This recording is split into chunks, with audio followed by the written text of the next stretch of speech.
దేవుని వాక్యంలో నుండి 2వ దినవృత్తాంతంలో 7వ అధ్యాయము 14వ వచనం. నా పేరు పెట్టబడిన నా జనులు తమ్ము తాము తగ్గించుకొని ప్రార్థన చేసి నన్ను వెదికి తమ చెడు మార్గములను విడిచిన ఎడల ఆకాశం నుండి నేను వారి ప్రార్థనను విని వారి పాపమును క్షమించి వారి దేశంను స్వస్థపరచుదును. ఆమేన్. ప్రభునందు ప్రేమనులారా, దేవుని దగ్గర తగ్గింపు ఏ విధంగా మనము చేయొచ్చు అంటే, అన్నిటికంటే ముఖ్యంగా ఇక్కడ రాయబడిన హంబుల్నెస్ గురించి రాయబడింది. తగ్గింపు బైబిల్ సెలవిస్తుంది. ఒకవేళ మత్తయి సువార్త 23వ అధ్యాయము 11-12 వచనాల్లో చూస్తే, ఎవరైతే తమను తాము తగ్గించుకుంటారో వాళ్ళు హెచ్చింపబడతారు అని ఉంటుంది. చూడండి బ్రదర్, మత్తయి సువార్త 23:11-12 వచనాలు. మీలో అందరికంటే గొప్పవాడు మీకు పరిచారకుడై ఉండవలెను. తన్ను తాను హెచ్చించుకున్నవాడు తగ్గింపబడును. తన్ను తాను తగ్గించుకున్నవాడు హెచ్చింపబడును. ప్రేమనులారా, నేను ఎన్నోసార్లు ఈ యొక్క కాంటెక్స్ట్లో మనం మాట్లాడినాం. ఏంటో కాంటెక్స్ట్ అంటే, మానవుడు ఇండిపెండెంట్ కాదు. మానవుడు దేవుడి మీద ఆధారపడాలి. ప్రతిదానికి, అన్ని విషయాలలో దేవుడి మీద ఆధారపడాలి. అది దేవుడి చిత్తం. అందుకే ఒకసారి సామెతలు 3వ అధ్యాయం 7వ వచనంలో కూడా ఏమంటున్నాడు చూడండి. సామెతలు 3వ అధ్యాయం, నేను జ్ఞానిని కదా అని నీవు అనుకునవద్దు. యెహోవా యందు భయభక్తులు కలిగి చెడుతనము విడిచిపెట్టుము. చూడండి ప్రేమనులారా, జనరల్గా ఎట్లయితే ఇప్పుడు మనం ఒక బైక్, ఒక కారు, రెగ్యులర్గా మనం ఒక కార్ని మెయింటైన్ చేస్తున్నాం అనుకోండి, ప్రతి 10,000 కిలోమీటర్లకి లేకపోతే 5,000 కిలోమీటర్లకి సర్వీస్ సెంటర్ తీసుకెళ్ళి ఆ సర్వీస్ సెంటర్లో క్లీన్ చేయించాలి, ఆయిల్ చేంజ్ చేయించాలి. అట్లనే దేవుడికి మన పితరులు తెలుసో తెలియక ఒక మంచి పని చేసిండ్రు. ఏంటంటే, సంవత్సరానికి ఒకసారి ఒక 40 రోజులు మనము పద్ధతిగా ఉపవాసం చేయడానికి ఒక మంచి పద్ధతి పెట్టిండ్రు. హల్లెలూయా. నిజంగా అందుకే నేను చాలాసార్లు ఈ జోక్ వాడతాను అన్నమాట. ఏంటి, లెంట్ మన జీవితాల్లో ఉన్న డెంట్ క్లియర్ చేస్తుంది. నిజంగా లెంట్ మన జీవితాలలో ఉన్న డెంట్ క్లియర్ చేస్తుంది అన్నమాట. ప్రేమనులారా, అది బైబిల్లో ఉందా అవన్నీ పక్కన పెడితే, నేను అనేది ఏంటంటే, దేవుడి దగ్గర తగ్గించుకోవడంలో తప్పేముంది? కానీ దేవుడి దగ్గర మొట్టమొదట తగ్గించుకోవాలి. దేవుడి దగ్గర తగ్గించుకోవడమే ఉపవాసము. హల్లెలూయా. యెషయా 58లో క్లియర్గా ఉంటుంది ఎటువంటి ఉపవాసం దేవుడికి ఇష్టమని. ఈరోజు నేను అందులోకి వెళ్ళదలుచుకోలేదు, కానీ I want you to please understand that unless you submit your self to the lord and say, God, I humble my self, ఇది రెగ్యులర్గా జరగాలి. యాక్చువల్లీ చెప్పాలంటే, మోషే అయితే ప్రతిరోజు మందసంలోకి వెళ్ళి, ప్రభా, నేను 25 లక్షల మంది, సుమారు 25 లక్షల మంది ఉన్నారు, వీళ్ళని నేను నడిపించలేను, నీవు నాకు సహాయం చేయని ప్రతిరోజు తగ్గించుకునేవాడు. ప్రేమనులారా, ఇంకొక మాట చెప్పడం, ఇంకొక తగ్గింపుకి ఇంకొక అబ్రివేషన్, ఒక మీనింగ్ ఇవ్వాలి అంటే, prayer is humbling your self. ఎందుకు? నీ స్వబుద్ధి మీద నువ్వు ఆధారపడకుండా, దేవా నాకు సహాయం చేయి, నా పిల్లల్ని ఎలాగ పెంచాలి, నా వ్యాపారం ఎలాగ చేయాలి, నా ఇల్లు ఎలా కట్టుకోవాలి, నేను ఉద్యోగం ఎలాగ చేయాలి, మనుషులతో ఎందుకంటే ప్రేమనులారా, మనకు 2 కళ్ళు ఉన్నాయి. దేవుడైతే సర్వాంతరం అంత చూడగలుగుతాడు, మనం ముందు మాత్రమే చూడగలుగుతాం. మొన్న కూడా సండే రోజు నేను చెప్పినాను, మన సొంత వాళ్ళే ఎన్నోసార్లు పావులుగా మారి మనల్ని ఇబ్బంది పరిచే దినాలు. యేసుప్రభు ఈ లోకంలో ఉన్నప్పుడు పేతురు ఆయనతోనే ఉన్న వ్యక్తి ఏమన్నాడో తెలుసా? ఈ సిలువ నీకు వద్దు నువ్వు అంటే, అప్పుడు వెంటనే యేసుప్రభు ఏమంటాడు? వివేచన కలిగిన యేసుప్రభు, సాతానా నా వెనుకకు పో అంటాడు. సో ఈ లెంట్ దినాలలో one thing God can do in your life is, one thing you have to do in your life is humbling your self. ఎంత నువ్వు తగ్గించుకుంటావో అంత హెచ్చింపబడతావు అని రెడ్ లెటర్లో ఉందా బ్రదర్? ఆ మత్తయి సువార్త 23వ అధ్యాయం 11వ వచనము. చూడండి ఏమనుంది మళ్ళొకసారి. మీలో అందరికంటే గొప్పవాడు మీకు పరిచారకుడై ఉండవలెను. తన్ను తాను హెచ్చించుకొనివాడు తగ్గింపబడును.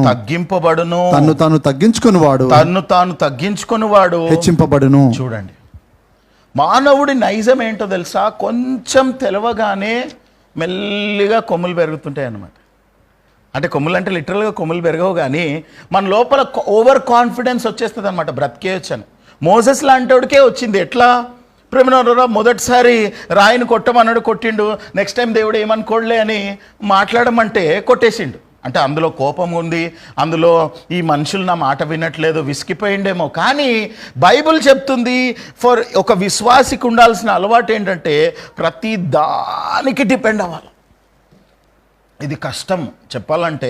మనకిప్పుడు చేపకి ఈతనే ఏడిపించినట్టు అనమాట. కొన్నిసార్లు ఈత కొట్టాలన్నా ప్రభా నేను నిన్ను అడగాల అంటే అడగాలి. బైబిల్ చెప్తుంది 104వ కీర్తనలో పక్షులు, యానిమల్స్ కూడా దేవుడి దగ్గర ఆహారం కోసం వేచి ఉంటాయంట. అంటే వాటికి ఏమంటారు, వాట్ ఇస్ దట్, ఫైటింగ్ ఉండదా? వాటికి ఎలాగో వెయిట్ చేయాలో తెలియదా? But still they wait upon you for their food అని బైబిల్ సెలవిస్తుంది. సో ఇక్కడ నేను అనేది ఏంటంటే ఈ యొక్క లెంట్లో అన్నిటికంటే ముఖ్యంగా మనం చేయాల్సింది ఏంటంటే మన జీవితాలలో ఎక్కడెక్కడ మనము దేవుడిని ఆధారం చేసుకోకుండా మన సొంత నిర్ణయాల ద్వారా తెచ్చుకున్న నష్టాల నుండి దేవుడి దగ్గరికి వెళ్ళి ప్రభా నేను ఇవి నా సొంత బుర్ర ద్వారా చేశాను, దయచేసి నా జీవితాన్ని నేను తగ్గించుకొని నేను అడుగుతున్నాను, సార్ట్అవుట్ చేయి ప్రభా అని అడగచ్చు. ప్రేమనారు ఎన్ని డెంట్లున్నా పర్వాలేదు, మన డెంట్ని క్లియర్ చేయగలిగింది లెంట్లో దేవుడు మాత్రమే. హల్లెలూయా. అందుకే ఈ యాష్ వెనస్డే రోజు ప్రేమనోరర్ యాష్ ఎందుకు, యాక్చువల్లీ యాష్ వెనస్డే అనే యాష్ అనేది ఎందుకు అంటే పాతకాలంలో మీరు గమనిస్తే ఎప్పుడన్నా మానవుడు తప్పు చేస్తే వాళ్ళు ఏం చేసేవాళ్ళంటే గోనపట్ట కట్టుకోవాలి. అన్నీ వస్త్రం తీసేసి గోనపట్ట కట్టుకొని బూడిదలో కూర్చొని పైన బూడిద వేసుకోవాలన్నమాట. ఎందుకు? అది తగ్గింపుకి సూచన. అయితే నూతన నిబంధనకు వచ్చేసరికి మనం ఏం చేయాలి? ఉపవాసం చేయాలన్నమాట. గోనపట్ట కట్టుకోవాల్సిన అవసరం లేదు, పసుపు అది వేసుకోవాల్సిన అవసరం లేదు. కానీ దేవుడి సన్నిధిలోకి వెళ్ళి ఉపవాసం అంటే అందరికీ కనిపించేటట్టు కూడా కాదు. ప్రేమనోరా నీ గదిలోకి వెళ్ళి ఒక పూటనో 2 పూటలో మీకున్న బలంను బట్టి, మెడికల్ కండిషన్ని బట్టి ఒక పూటనో 2 పూటలో దేవుడి సన్నిధిలోకి వెళ్ళి మీరు చేయాల్సిన పని ఏంటంటే ప్రభువా సంవత్సరం అంతా దేవుడు చేసిన జ్ఞాపకం చేసుకోవాలి. ఎక్కడెక్కడ దేవుడు చెప్పినట్టు చేసినామో, ఎక్కడెక్కడ మన బుర్రను ఉపయోగించి చేసినామో, ఎక్కడెక్కడ పక్కనోళ్ళ మాట విని చేసినామో అన్నిటినీ ఆ 2వ దినవృత్తాంతంలో 7:14 ప్రకారము నా పేరు పెట్టబడిన నా జనులు తమను తాము తగ్గించుకొని దేవుడి దగ్గరికి రావాలంట. ప్రేమనోళ్ళరా అంటున్న వ్యక్తి ఎవరో తెలుసా? మహాజ్ఞాని అయిన సొలొమోను. ఎందుకు? ఆయనకు కూడా అర్థమైంది ఏంటంటే సార్ మాకు ఎంత జ్ఞానం ఉన్నా నీ శక్తి లేకపోతే మేము ఒక్క అడుగు కూడా వేయలేం. అందుకే మోసెస్ కూడా అంటాడు, దేవుడు మా పదాజ్ఞలు ఇచ్చిన తర్వాత వీళ్ళు తప్పులు చేస్తున్నారని తెలంగానే మోసెస్ కోపంతో ఆ పదాజ్ఞలు కింద పడేసిన తర్వాత మళ్ళీ వెళ్తాడు. అప్పుడు దేవుడు అంటాడు, మోషే ఇంకా వీళ్ళని వదిలేసేను, నేను నిన్నే నీ కుటుంబం నుండి ఒక జనాంగం చేస్తా అంటే నువ్వు లేకపోతే ఒక ఇంచు మేము ముందుకెళ్ళలేం. ఒక విశ్వాసి జీవితంలో అందుకే మొన్న కూడా నేను చెప్పినాను కదా, దేవుడితో అంటకట్టపడము అన్నది అది ప్రతిరోజు అలవాటు చేసుకోవాల్సిన స్వభావం. అది ప్రేమనోరా మనకు తెలిసే ఉంటుంది. ఇప్పుడు అన్ని స్కిల్స్ మనకు ఉంటాయి, కానీ దేవుడి మీద ఆధారపడి ప్రభా నా జీవితంలో నీ కృప నాకు కావాలి, ప్రభా నాకు ఇలాగ అనిపిస్తుంది, మరి మీరి చిత్తం ఏంటి? ఇక్కడ యేసు ప్రభుకి చాలా బాధ అనిపించింది ఏంటంటే ఈ ఫరిసేయులు శాస్త్రులు దేవుడితో నడుస్తున్నాం మేము అనుకొని కొంచెం దూరం వచ్చిండ్రు, బాగానే ఎదుగు వాళ్ళకి అన్ని ఆ కాలంలో కాదు ఇప్పటికీ కూడా ఫరిసేయులు శాస్త్రులు అంటే యూదులకు ఉండే అలవాటు ఏంటంటే బైహార్ట్ చేస్తారు, మొత్తం ధర్మశాస్త్రాన్ని బైహార్ట్ చేస్తారు. వాళ్ళకి ఏ వరుస ఎక్కడుందో తెలుసు. కానీ పుదీనాలో కొత్తిమీరలో అన్నిటిలో దశంభాగం మినిస్తున్న మీరు ప్రేమ కనికరంలో ఎట్లా మర్చిపోతారు అంటాడు. చూడండి ఆ వచనం కూడా నేను చూపిస్తాను. 23వ వచనం. అయ్యో వేషధారులైన శాస్త్రులారా, పరిసయ్యులారా, మీరు పుదీనలోను సోపులోను జీలకర్రలోను 10వ వంతు చెల్లించి ధర్మశాస్త్రంలో ప్రధానమైన విషయములను అనగా న్యాయమును కనికరమును విశ్వాసమును విడిచిపెట్టితిరి. చూడండి. సో ఆ ఫరిసేయులతో మాట్లాడుతూ చెప్తున్నాడు ఏంటంటే అయ్యా నీకు తగ్గింపు ఉండాలి. చాలాసార్లు తగ్గింపు ఉండాలి అంటే దీనంగా ఉండడం అనుకుంటాం. మనం మంచి నూనె పెట్టుకొని మంచి డ్రెస్ వేసుకొని ప్రైజ్ ది లార్డ్ బ్రదర్, బాగున్నారా బ్రదర్, ప్రేమనోరా, అది ఎక్స్టర్నల్ తగ్గింపు. ఒరిజినల్ తగ్గింపు ఉన్న వ్యక్తి చేసే పని ఏంటో తెలుసా? ప్రతి దానికి దేవుడి దగ్గరికి వెళ్తాడు అనమాట. చిన్న చిన్నవైనా కానీ కూడా, ప్రభా ఇది చెయ్యాలా వద్దా, ప్రభా ఈ అడుగు వేయాలా వద్దా. ప్రేమనోరా, నా జీవితంలో ఇదే నేను నేర్చుకుంటున్నాను. ఏంటో తెలుసా, నాకు వచ్చినా కానీ కూడా still I have to go and ask. ఒక మెసేజ్ ప్రిపేర్ అవ్వాలి అంటే కొన్నిసార్లు అయితే 5 గంటలు పడుతుంది. ఎందుకు? ప్రభా ఇదే చెప్పాలా, ఇంకోటి ఏదైనా చెప్పాలా? నా శక్తితో చెప్పినా, నా బుర్రతో చెప్పినా అనుకో, ఎవ్వరికీ ఆశీర్వాదకరంగా ఉండదు. I humble my self lord, I ask you please help me. ప్రభా ఈ పాట పాడాలా, ఇంకొక పాట పాడాలా, నా శక్తి ద్వారా, నా జ్ఞానం ద్వారా నేను ట్రై చేస్తే కుదరదు. ప్రభా ఏం చేయాలి? ఈ లెంట్లో నిజంగా ప్రేమనోరా, మన పితరులు ఏదన్నా పెట్టినరు అంటే దాని వెనకాల ఏదో రీజన్ ఉంటుంది. అట్లీస్ట్ వీళ్ళు కనీసం సంవత్సరానికి ఒకసారన్నా దేవుడి దగ్గర తగ్గించుకొని క్లియర్ చేసుకుంటారని పెట్టినరు. ఏంటో reason I don't know. But one thing I say is, if you do it truly by humbling your self before the lord, దేవుడు అంటున్నాడు నిన్నే దీవించడం కాదు, దేశంనే స్వస్థపరుస్తా అంటున్నాడు. హల్లెలూయా. ప్రేమనోరా, ఈరోజు మన భారతదేశ పరిస్థితులు ఏంటో తెలుసు, ఈరోజు మన లోక పరిస్థితులు ఏంటో తెలుసు, ఈరోజు మన జీవితాలలో జరుగుతున్న పోరాటాలు ఏంటో తెలుసు. దానికి అంతటికీ కారణము బహుశా విశ్వాసులు తగ్గించుకోవట్లేదేమో. ఫరిసేల్లాగా మనం కూడా మా తాత మా ముత్తాత దగ్గర నుండి మేము మోషే తెలుసు మాకు, వీళ్ళకున్న యాటిట్యూడ్ ఏంటి, మేము 4 జనరేషన్స్ కాదు, మేము అబ్రహాం సంతానము, అబ్రహాం మాకు మా యేసుప్రభుతోనే అంటారు, నువ్వేంది మాకు చెప్పేది, మోసెస్ మాకు ధర్మశాస్త్రం ఇచ్చిండు, నువ్వేంది మాకు చెప్పేది, అబ్రహాం మా తండ్రి అంటాడు. కానీ దేవుడు అంటున్నాడు, ప్రేమ కనికరం కలిగి నువ్వు ఎప్పుడైతే తగ్గించుకుంటావో, ప్రేమనోరా తగ్గించుకోవడం. అందుకే నేను తగ్గించుకోవడానికి ఇంకొక ఈక్వల్ టు ఆన్సర్ ఏంటి అంటే, తగ్గించుకున్న వ్యక్తి ప్రతి దానికి దేవుడి మీద ఆధారపడతాడు. తగ్గించుకునే వ్యక్తి జీవితంలో ప్రతి దానికి దేవుడి మీద ఆధారపడాలనే అలవాటుతో పాటు ఉపవాసం అనే అలవాటు ఉంటుందన్నమాట. ఎందుకు ఉపవాసం చేయకపోతే కుదరదా? ప్రేమనోరా, కొన్ని ఉపవాస ప్రార్థన ద్వారానే పోతే అని బైబిలే చెప్తుంది. మార్కు సువార్త 9:29 చూడండి, ఫుట్ నోట్లో ఉంటుంది. జనరల్గా మాత్రం ఓన్లీ నార్మల్ ప్రార్థన మాత్రమే అని ఉంటుంది. అందుకైన ప్రార్థన వల్లనే గాని మరి దేని వలనైనను ఈ విధమైనది వదిలిపోవుట అసాధ్యమని వారితో చెప్పాను. కింద ఫుట్ నోట్లో కేజీబీలో క్లియర్గా ఉంటుంది English. And he said to them, this kind cannot be driven out by anything but prayer and fasting. This kind will go only through prayer and fasting.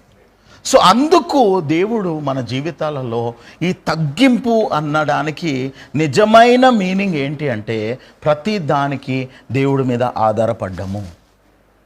ప్రేమనోరా, కొన్నిసార్లు ఇనిషియల్గా ఇది అలవాటు లేనప్పుడు ఏమవుతుంది అంటే తప్పులు చేసేస్తాము. సాతాను కూడా చేసే పని అదే, తొందర పెట్టేస్తుంది అనమాట. అందుకే నేను ఎప్పుడు చెప్తాను కదా, నా జీవితంలో అయితే తొందరబెట్టి ఏదన్నా చేసినాను అంటే అది ఫ్లాపే. ఎందుకు అంటే అది ఒకటి చేయబోతే 10 రిజల్ట్స్ వస్తాయి. దేవుడిని అడగకుండా సడన్గా ఏదైనా స్టెప్ వేస్తే ఇంక దాని బై ప్రోడక్ట్లకి ఇంకా బయటపడలేని పరిస్థితి. So it is better to humble our self and ask God, దేవా నేను ఇది చేయాలనుకుంటున్నా, చేయాలా వద్దా, దేవా నేను ఇటు వెళ్ళాలనుకుంటున్నా, వెళ్ళాలా వద్దా. అందుకే ప్రేమనోరా, మన చర్చ్లో ఉన్న అలవాటు ఏంటి, ప్రొటెక్షన్ ప్రేయర్ చేయకుండా ఇంట్లో నుండి బయటికి వెళ్ళొద్దని చెప్తాను నేను ఎవరికైనా. ఎందుకు అంటే అది దేవుడి దగ్గర చెప్తున్నాం మనం లిటరల్గా, గాడ్ హెల్ప్ మీ, నేను బయటికి వెళ్తున్నాను, 91 కీర్తన చదువుకొని వెళ్తే ఇంకా మంచిది. ఎందుకంటే ప్రేమనోరా, ఇవన్నీ కూడా దేవుడితో మనం అంటగట్టబడ్డము అనడానికి సాదృశ్యం అన్నమాట. దేవుడితో మనం నడుస్తున్నాము అనడానికి సాదృశ్యం అన్నమాట. ఈ స్వభావాలు ఉన్న వ్యక్తి జీవితంలోకి సాతాను ఎంటర్ అవ్వాలంటే భయపడుతుంది. ఎందుకు అంటే, అమ్మో ఈ ఎంటర్ అవ్వగానే మళ్ళీ ప్రార్థన చేస్తాడు, మళ్ళీ ప్రార్థన చేసిండంటే మళ్ళీ దేవుడు జవాబిస్తాడు, అసలు ఈయనని వదిలేస్తే కొంచెం ప్రార్థన తక్కువ చేస్తాడేమో అన్న ఆలోచనతోని సాతాను డిస్టర్బ్ చేయడం మానేస్తుంది అనమాట. ఎందుకు? వాడికి తెలుసు, ఏ వ్యక్తి అయితే తనను తాను తగ్గించుకొని తన స్వబుద్ధిని ఆధారం చేసుకోకుండా ప్రతిదానికి దేవుడి మీద ఆధారపడడం అలవాటు చేసుకుంటాడో అతడి జీవితంలో లేట్ అయినా సరే సమృద్ధి అయిన జీవం ఉంటుంది. ప్రేమనోరా, దానికి ఒక్క వ్యక్తి మంచి నిదర్శనం ఎవరు అంటే దావీదు. ఇంకా చాలామంది ఉన్నారు, కానీ దావీదు జీవితంలో ఆయనకు చిన్న చిన్న కష్టాలను కూడా కీర్తనలుగా మార్చిండు. ఆయన చిన్న చిన్న కష్టాలు కూడా. ఎందుకు? ఆయన మనుషుల మీద కాదు కానీ దేవుడి మీద ఆధారపడే అలవాటు ఉన్న వ్యక్తి కనుక. ప్రేమనోళ్ళరా, ఈ లెంట్లో I request you all to, అందుకే నేను చెప్పేది ఏంటంటే, ఒక గంట చేస్తారా, 2 గంటలు చేస్తారా, I don't know, but please spend quality time with the lord with prayer and fasting. ఒక పూట చేస్తారా, లేదంటే కొన్నిసార్లు హెల్త్ కండిషన్ బాగాలేనప్పుడు 8 గంటలకు తినాల్సింది 7 గంటలకు తినేసేసి ఆ గంట మాత్రము దేవుడి సన్నిధిలో కూర్చోండి. కానీ దయచేసి శాస్త్రులు ఫరిసేయుల వలె స్వబుద్ధిని ఆధారం చేసుకోకుండా, దేవుడి చిత్తం ఏంటంటే ఆయనని మీద ఆధారపడడం దేవుడి చిత్తం, ఆయన స్వరం వినడం దేవుని చిత్తం. ఆయన మీద ఆధారపడ్డ వ్యక్తి జీవితంలో దేవుడు చేయగలిగింది ఎంత గొప్పదో మనకు తెలుసు.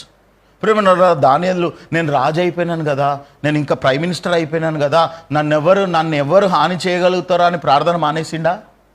లేదు. ప్రతి దానికి దేవుడి మీద ఆధారపడే అలవాటు, ఈ యొక్క తమను తామును తగ్గించుకొని, నా పేరు పెట్టబడిన నా జనులు తమను తామును తగ్గించుకొని ప్రార్థన చేసినప్పుడు నేను వారి పాపములను క్షమించి వారిని, వారి దేశాన్ని స్వస్థపరుస్తాను. నీవు చేసే ప్రార్థన ద్వారా దేశం బాగుపడుతుంది తెలుసా? దానియేలు చేసేటప్పుడు అనుకున్నాడా అంతమందిని హెల్ప్ చేయగలుగుతాను అని? యోసేపు అనుకున్నాడా? కానీ యోసేపును చూడండి, దానియేలును చూడండి, వీళ్ళందరి గురించి బైబిల్లో ఎందుకు రాయబడి ఉంది అంటే, వీళ్ళు కేవలము ప్రార్థన మీద ఆధారపడిన వ్యక్తులు. సంఘం విస్తరిస్తున్న టైంలో, ఎన్నో రకాల గలిబిలు వస్తున్న టైంలో పేతురు, యోహాను 12 మంది శిష్యులు చేసిన పనేంటో తెలుసా?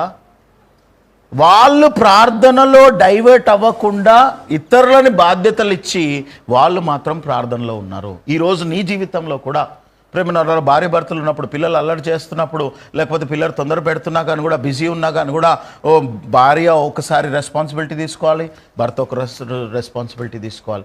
కానీ ఎట్టి పరిస్థితులలో ప్రేయర్ మాత్రము తగ్గించుకొని దేవుడి దగ్గరికి వెళ్ళడం మాత్రము ఆపకూడదు. ఏ కుటుంబంలో, ఏ సంఘంలో, ఏ వ్యక్తి జీవితంలో ఈ నేచర్ అయితే అలవాటు అవుతుందో అదే తగ్గింపు. ఆ తగ్గింపు కలిగిన వ్యక్తులను దేవుడు అంటున్నాడు హెచ్చిస్తాడంట. నార్మల్గా హెచ్చించడం కాదు. ప్రేమనోళ్ళ, దానియేలు 3 రాజులు చేంజ్ అయిపోయారు కానీ దానియేలు మాత్రం అదే పొజిషన్లో ఉన్నాడు. అలాగూ నిన్ను హెచ్చిస్తాడు. సో కాబట్టి ఈ యొక్క లెంట్ టైంలో I request you all to take prayer and fasting seriously. Prayer and fasting seriously. అందరూ కూడా, నేను నిన్న కూడా అనౌన్స్ చేసినాను కదా, సండే వదిలేసి మిగతా రోజులన్నీ కూడా కంపల్సరీ ఒక పూట చేయండి. మెడికల్ కండిషన్ లేని వాళ్ళందరూ కూడా I request you to do it. And you spend time and say, దేవా ఇక్కడిక్కడ నేను నా స్వబుద్ధిని చేసుకొని నేను డెసిషన్స్ తీసుకున్నా, I'm sorry, please help me, please guide me, please lift me up, నన్ను లేవనెత్తు ప్రభా, నా జీవితంలో ఉన్న డెంటల్ క్లియర్ చేసి నన్ను యజమానుడు వాడుకునే పాత్రగా చేయి ప్రభా అని ఎప్పుడైతే మనం ప్రార్థన చేస్తామో, దేవుడు మనల్ని హెచ్చించి ఆశీర్వదించి మన జీవితము అర్థవంతంగా ఉండడంతో పాటు మనము లిఫ్ట్ అవ్వడానికి దేవుడు అవకాశాలు ఇస్తాడు.